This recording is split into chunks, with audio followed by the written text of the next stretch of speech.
श्रावणी! राय बहादुर का धैर्य अब जवाब दे रहा था। तपता गुस्सा उनके चेहरे पर साफ दिख रहा था। योगी अमृत ने जो समय सीमा बताई थी वो समाप्त होने को थी, पर वो करते भी तो क्या। उनकी सारी शक्तियां इस जंगल में बेअसर हो चुकी थीं। गुस्से में पेड़ पर अपने मुक्के से प्रहार करते हुए राय बहादुर फिर चिल्लाए, श्रावणी! आवाज हर ओर गूंज उठी। श्रावणी के बढ़ते कदम अचानक रुक गए। उसे सहसा लगा जैसे किसी ने उसे पुकारा है, पर अगले ही पल कुछ सोचते हुए श्रावणी आगे बढ़ गई। उसे इस वक्त किसी भी चीज पर भरोसा नहीं था, खुद पर भी नहीं। धूप में झुलसे वो हाथ जो इंसानी हाथों से कई गुना बड़े थे, जिसके एक ही हाथ में 10-10 मोटी मोटी और लंबी उंगलियां बड़े बड़े नाखून से लैस थीं। वो हाथ राय बहादुर के द्वारा पेड़ पर मुक्का मारने से बने निशान को बड़ी ध्यान से आंक रहे थे। अपने हाथों से उस निशान की महक लेते हुए वो राक्षसी दानव, जिसकी लंबाई 20 फीट से भी अधिक थी, जिसकी बलशाली भुजाएं 10-10 पेड़ों के तनों से भी मोटी और ताकतवर थीं, जिसका सीना चट्टानों के समान कठोर था, कंधे से निकलते 4 हाथ, काले नुकीले दांत और चेहरे पर बल खाते वो चोटों के लाल निशान। गुर्राते हुए उस राक्षसी दानव ने राय बहादुर के हाथों की गंध सूंघते ही अपनी विकराल लाल आंखों पर चढ़ी भौहों को अब और तान लिया। इतना बलशाली होने पर भी पहले अपने दुश्मन को आंकने के लिए उसका पीछा करना, उसे अच्छे से जानना। निश्चित ही ये राक्षसी दानव ताकतवर होने के साथ साथ चतुर भी था, जो राय बहादुर के लिए बिल्कुल भी ठीक नहीं था। केशव उस मासूम कुत्ते की चोट पर पत्ते बांध उसकी चोटों को पत्तों से ढकता उसे सहला रहा था। कुत्ता भी बदले में कृतज्ञता दिखाता, पूंछ हिलाए कभी केशव का गाल चाटता तो कभी हाथ सूंघने लगता। श्रावणी पलटी। उसे लगा जैसे कोई उस पर काफी देर से नजर रखे हुए है। अनिश्चितताओं से भरे इस जंगल में कदम कदम पर खतरा था। हर तरफ काली शक्तियां अपने फन फैलाए बैठी थीं। आत्माओं के अलावा और बहुत से खतरनाक जीव थे जो हर एक जिंदा चीज के दुश्मन थे। श्रावणी पर नजर जमाए एक पेड़ से दूसरे पेड़ पर उछलता हरी देह वाला एक नरभक्षी लार टपकाए पेड़ की टहनी पर पत्तों में पीछे छुप कर बैठा था। लाल आंखें, नग्न हरा शरीर, कसी ताकतवर कदकाठी और शरीर में अत्यधिक लचीलापन। केशव और कुत्ते की चोटों से निकलते मांस को लालच भरी निगाहों से देखता नरभक्षी काफी देर से श्रावणी और केशव के पीछे था। काफी दिनों से भूखे इस नरभक्षी ने आज बहुत दिनों बाद इतना स्वादिष्ट खाना एक साथ देखा था। जुबान से अपनी ही लार चाटता हुआ ये खूंखार नरभक्षी अपने लंबे हाथ और पैरों से फिसलता हुआ पेड़ के नीचे आ गया और अब धीमे धीमे श्रावणी का पीछा करने लगा।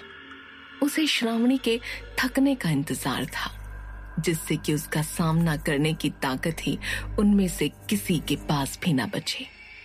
इकलौती श्रावणी ही थी जिसके शरीर पर चोटों के गहरे निशान नहीं थे। वहीं मौत ठीक अपने पीछे होने से बेखबर श्रावणी अब वाकई थक चुकी थी। प्यास से उसका गला सूख रहा था कि तभी श्रावणी को ठीक अपने सामने साफ पानी का बहता एक छोटा सा झरना दिखा, जो पत्थर की चट्टानों से बहता हुआ पतली धार के साथ नीचे आ रहा था। ये वही चट्टान थी जो अदृश्य चादर से ढकी जंगल से बाहर निकलने के द्वार को छुपाए हुए थी। इस बहते झरने के ठीक उस पार था बाहर निकलने का वो द्वार, जिसको ढूंढते ढूंढते अब श्रावणी उम्मीद खोने लगी थी। बापू, वो देखिए झरना, आप यहीं बैठिए, मैं अभी पानी लेकर आती हूँ, कहती हुई श्रावणी झरने की ओर दौड़ पड़ी। वहीं केशव अपना दर्द भुलाने के लिए कुत्ते को सहलाकर उससे बातें कर रहा था, जैसे वो उसकी बातें समझ रहा हो। देखा कितनी फिक्र है मेरी बेटी श्रावणी को मेरी। तुम करते हो अपने बापू से इतना प्यार? हाँ? कुत्ता इस बात पर पूंछ हिलाता हुआ दूसरी ओर देखने लगा। उसका ये जवाब केशव की समझ से बाहर था। इधर अपने शिकार को अकेला देख नरभक्षी के चेहरे पर एक कुटिल मुस्कान छा गई। ये तो मेरे 2 दिन का खाना मेरे सामने आ गया है। कई दिनों से इंसानी कलेजा नहीं खाया था। दो इंसानी कलेजे और ये एक छोटा सा कुत्ता। मेरे अगले दिन का नाश्ता तो बन ही सकता है। खुद से ये बोलता नरभक्षी घायल केशव और कुत्ते को अकेले बेसहारा देख खुश था। वहीं श्रावणी अपनी प्यास बुझाने के लिए जल्दी जल्दी झरने के पानी को अपने हाथों में झेल कर पी रही थी, इस बात से अनजान कि पानी के झरने के पीछे वो है जिसे ढूंढती हुई वो अपने बापू के साथ इतने समय से भटक रही है। जंगल से निकलने का वो अदृश्य द्वार ठीक उसके सामने था। श्रावणी ने जल्दी से पानी पिया और अब अपने बापू और कुत्ते के लिए पत्ते का एक दोना बना उसमें पानी भरने लगी। अचानक आई केशव की इस चीख से श्रावणी घबरा कर पीछे पलटी, पर पीछे उसके बापू और वो कुत्ता अब वहां नहीं थे। डर के मारे श्रावणी के हाथों से पानी का दोना छूट गया। अदृश्य द्वार के ठीक मुहाने पर खड़ी श्रावणी पलट गई और अपने बापू को हर तरफ ढूंढते हुए चीखने लगी, बापू! अपनी मंजिल के इतने करीब आकर भी श्रावणी उससे दूर हो रही थी। शायद इस भयानक जंगल में उसकी कहानी के कई और भयानक पन्ने लिखे जाने बाकी थे। श्रावणी! आवाज आसपास से ही आ रही थी, मगर श्रावणी के हर तरफ देखने पर भी केशव का कहीं कोई नामो निशान नहीं था। बुरी आशंकाओं से घिरी श्रावणी का दिल अब जोरों से धड़कने लगा। कहीं वो आत्माएं फिर से तो नहीं लौट आईं? इस विचार से ही श्रावणी का शरीर सिहर उठा। बापू! पुकारती हुई श्रावणी अपने पिता को ढूंढती घबराती हुई यहाँ वहां भागने लगी। बापू! तो वहीं इंसानी कलेजे की प्यास लिए वो नरभक्षी पेड़ों के ऊपर फलांगे लगाता हुआ एक हाथ में केशव को गले से पकड़ और दूसरे से टहनियों पर झूलता हुआ हर पल श्रावणी से दूर जा रहा था। वो मासूम कुत्ता उस नरभक्षी के बड़े नुकीले दांतों में जकड़ा दर्द से छटपटा रहा था। केशव के लाख कोशिश करने पर भी उस नरभक्षी की पकड़ उस पर कमजोर नहीं हो रही थी। तो वहीं कुत्ते की यूं छटपटाहट देख उसका यूं काटना और पंजे मारना उस नरभक्षी को खुश कर रहा था। उन दोनों के दिलों में डर की वो बू सूंघकर वो और भी उत्तेजित हो रहा था। अपने लंबे हरे पैरों से उछलता हुआ नरभक्षी पेड़ों की डालियों पर झूलता हुआ तेजी से चट्टानों के ऊपर की तरफ भागने लगा। केशव की आंखें धीरे धीरे अब बंद हो रही थीं। नरभक्षी की उस जकड़ से उसे सांस लेने में तकलीफ हो रही थी। उस पकड़ से उसका गला घुट रहा था। श्रावणी, ऊपर! श्रावणी ने तुरंत ऊपर देखा। देखते ही उसकी रूह कांप उठी।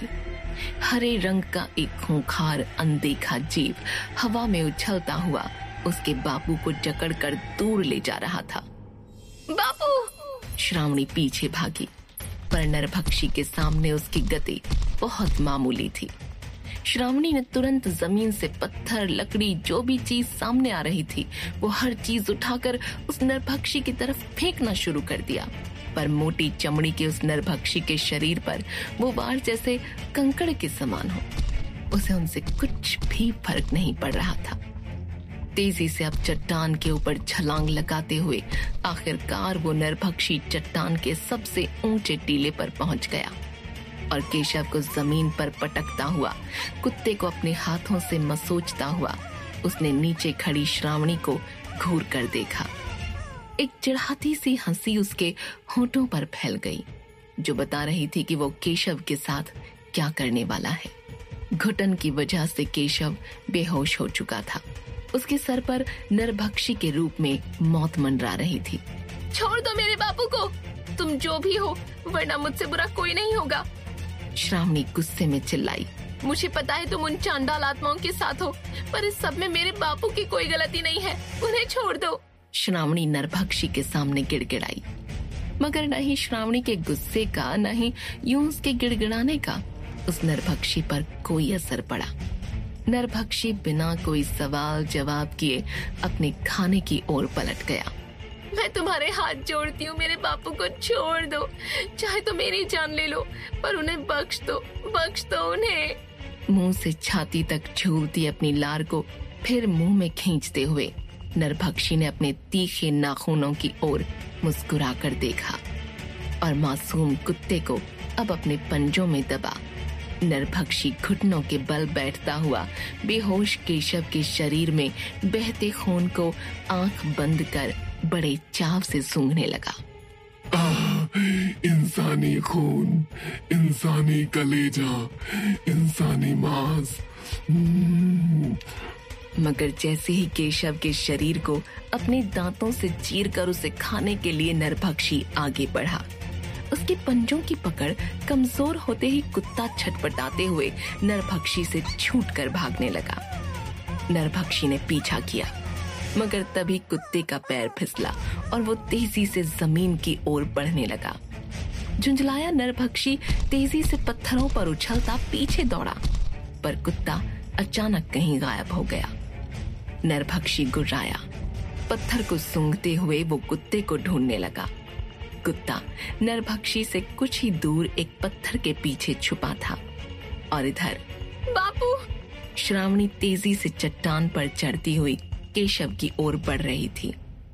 एक इंसानी कलेजे को छोड़ कुत्ते को पकड़ने में अपनी और ताकत न बर्बाद करते हुए नरभक्षी पलटकर पत्थरों पर उछलता हुआ वापस केशव की ओर दौड़ा। श्रावणी अब भी अपने बापू से दूर थी, तो वहीं खूंखार नरभक्षी उछलता हुआ केशव के ठीक पास आ पहुंचा और अब उसकी छाती पर बैठकर लार टपकाते हुए उसके कलेजे में दांत गड़ाने के लिए झुका। दूसरी तरफ मुक्के के एक ही प्रहार से हवा में उछलकर 20 कदम दूर गिरे राय बहादुर हैरान थे कि उन पर अचानक ही किसने वार किया। उन्होंने पलट कर देखा, पर सामने कोई नहीं था। अगले ही पल फिर पीछे से प्रहार करते हुए उन्हें कपड़ों से पकड़कर हवा में गोल गोल घुमाते हुए किसी ने पेड़ पर दे मारा। राय बहादुर का दिमाग चकरा गया, मगर वो कुछ भी समझ पाते उससे पहले ही फिर उन पर एक पूरा का पूरा झाड़ उखाड़ कर फेंकते हुए 20 फुट ऊंचा वो खूंखार दानव जोर से चीखा। मगर राय बहादुर के हाथ सामने करते ही पेड़ उनके हाथों को छूटते ही 2 टुकड़ों में टूटकर जमीन पर गिर पड़ा। अपने शरीर से लगभग 2 गुने आकार के इस 4 हाथ वाले भयानक और ताकतवर दानव को देख राय बहादुर हैरान रह गए। तो वहीं पेड़ के 2 टुकड़ों में टूटकर जमीन पर गिर जाने को देख दानव अब और जोरों से चिल्लाया। उसकी चीख से जैसे सारा जंगल कांप उठा हो। सामने आने वाले पेड़ों को तिनके सा तोड़ता, चीखता चिल्लाता धरती को हिलाता हुआ वो दानव अब राय बहादुर की ओर गुस्से में दौड़ा। राय बहादुर ने उछलते हुए खुद को बचाना चाहा, पर अपने तीसरे हाथ से उन्हें हवा में ही पकड़कर जमीन पर पटकता वो दानव जोरों से चीखा। राय बहादुर के शरीर की न जाने कितनी हड्डियां इस निर्मम प्रहार से अपनी जगह से हिल चुकी थीं, मगर वो दानव नहीं रुका। अपने भारी भरकम पैर को उठाकर वो राय बहादुर पर रख राय बहादुर को चींटी सा मसल देने के लिए आगे बढ़ा। राय बहादुर दर्द से कराहते हुए खुद को जमीन से उठाने की भरपूर कोशिश कर रहे थे, पर उठ नहीं पा रहे थे। दानव ने पूरी ताकत से पैर उठाकर जमीन की ओर बढ़ाया। वो भारी वजनी पैर राय बहादुर पर गिर अब किसी भी पल राय बहादुर को चकनाचूर करने वाला था। दूसरी तरफ नरभक्षी ने केशव के शरीर में अपने नुकीले दांत गाढ़े ही थे कि तभी उसकी आंखों में जोर से उंगलियां गाड़ते हुए उसके सर पर लकड़ी से तेज वार करते हुए श्रावणी ने जल्दी से नरभक्षी के पैरों में पटिये से निकलती रस्सी नुमा जड़ों को बांध पटिये को उसके गले में डाल दिया। नरभक्षी अपनी आंखें पकड़कर दर्द में चिल्लाया। श्रावणी जल्दी से केशव के पास आकर उसे जगाने की कोशिश करने लगी। बापू, उठो बापू।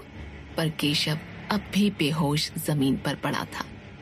पटिये की जड़ों में उलझा दर्द से झुंझलाया नरभक्षी किसी भी समय पलटवार करने वाला था, पर केशव को होश नहीं आ रहा था। बापू उठो। केशव के शरीर को झकझोरते हुए श्रावणी उसे उठाने की भरपूर कोशिश कर रही थी। तभी हरे रंग का वो नरभक्षी जड़ों की उलझन से निकलता हुआ पटिये को तोड़ता हुआ गुस्से में चीख कर खड़ा हो गया। लगता है इस बूढ़े से पहले तेरा कलेजा खाऊंगा मैं। गुस्से में तपता नरभक्षी ये कहते हुए श्रावणी की ओर झपटा।